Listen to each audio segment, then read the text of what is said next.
자, 함께 만드는 안전한 세상 시간입니다.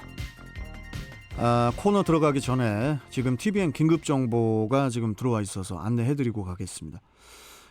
서울시 국회대로 신월 나들목에서 화곡 고가 사거리 방향 1차로에서 승용차 간의 추돌 사고가 일어났다고 지금 제보 들어와 있고요. 또 긴급정보 또 있습니다.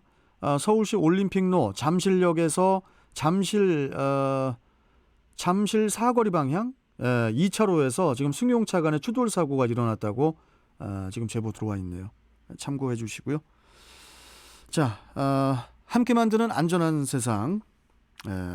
오늘은 또 도로교통공단 김태환 교수 또 연결하는 날인데 신속성과 접근성 등의 편리함 때문에 운전은 곧 생활이라고 할 만큼 자동차는 우리 생활에 없어서는 안 될 필수 도구로 자리를 잡았습니다. 이처럼 자주 이용하는 자동차가 심각한 물적인 손해는 물론 사람의 생명을 잃게 만들기도 하는데요. 오늘은 안전운전을 위한 자동차의 물리적 특성에 대해서 도로교통공단 인천지부 김태환 교수와 이야기 나눠보겠습니다. 자, 김태환 교수님 안녕하세요. 네, 안녕하십니까. 예. 자, 자동차의 물리적 특성이라고 하면은 뭐 어떤 것들인가요? 예, 일단은 자동차의 가장 큰 이점은 바로 신속성이고요. 예. 다시 말하면 속도입니다. 우선 자동차의 그 가장 중요한 물리적인 속도는 관성의 법칙과 충격력을 들 수가 있는데요. 네.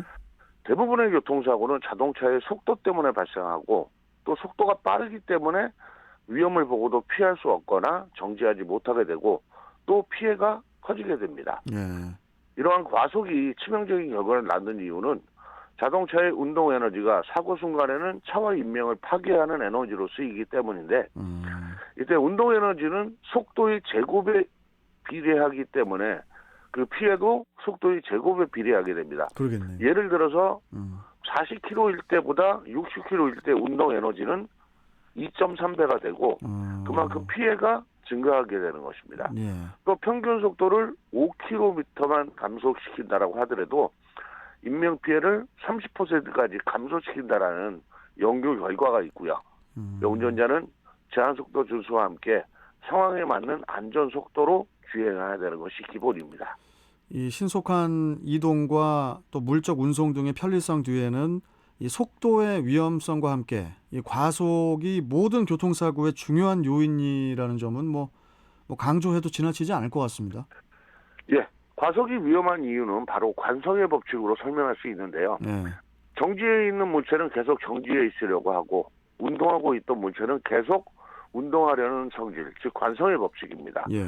자동차가 진행 중 바로 설 수 없는 것과 갑자기 차량이 제동을 하게 되면 승차자는 자동차가 진행하던 방향으로 쏠리게 되는데 이때 자동차가 충돌했을 때 차에 타고 있던 사람들은 핸들이나 차체에 충돌하면서 머리나 가슴 등에 심한 충격을 받게 되고 이 속도가 높을수록 그 정도는 심하게 되는 것이죠. 예.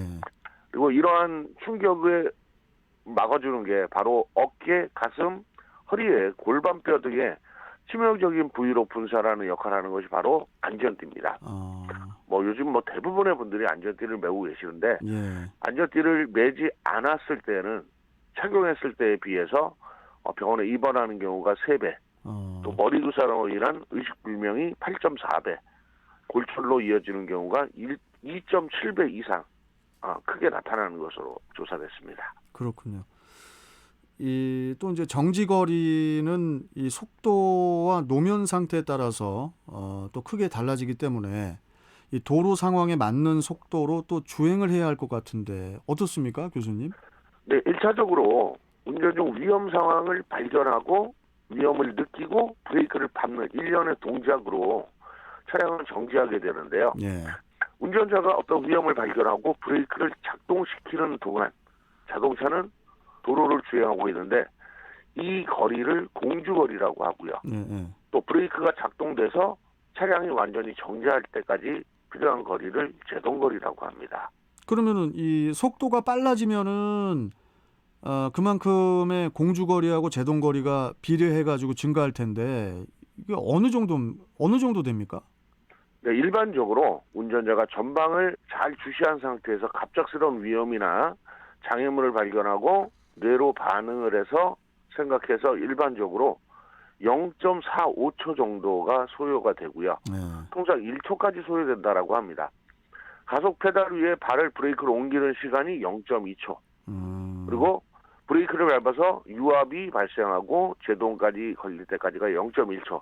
그래서 공주 시간은 0.75초로 보는 경우들이 많고요. 네.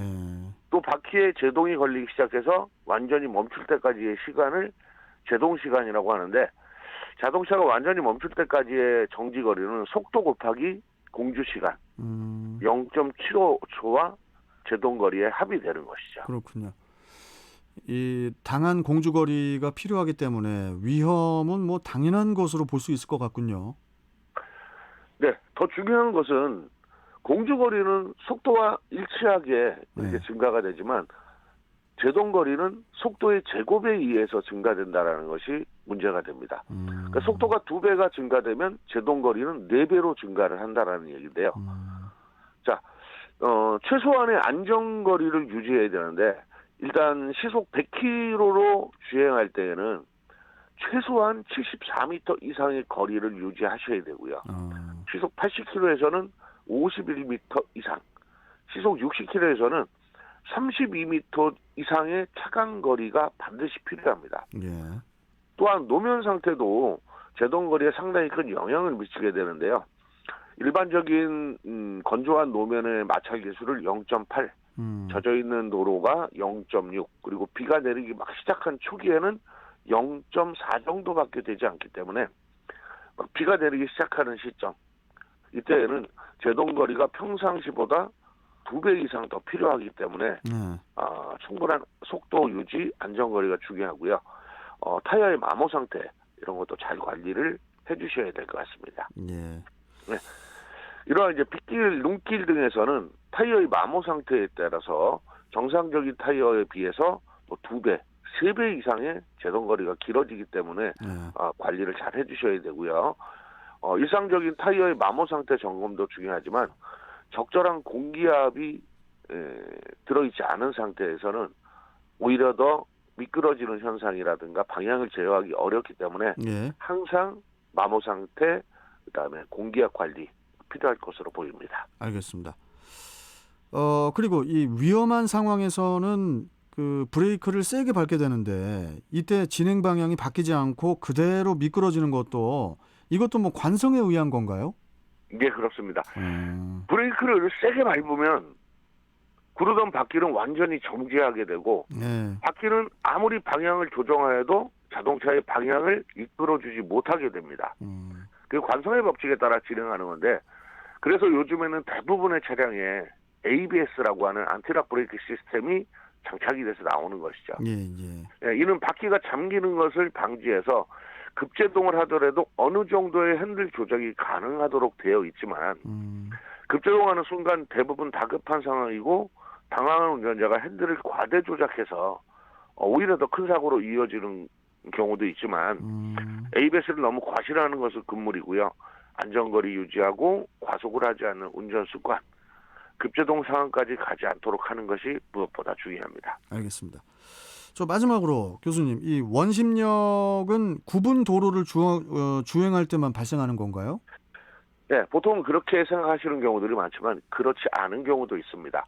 자동차가 핸들을 조작해서 자동차의 방향이 바뀌는 순간에도 작용을 하는데요.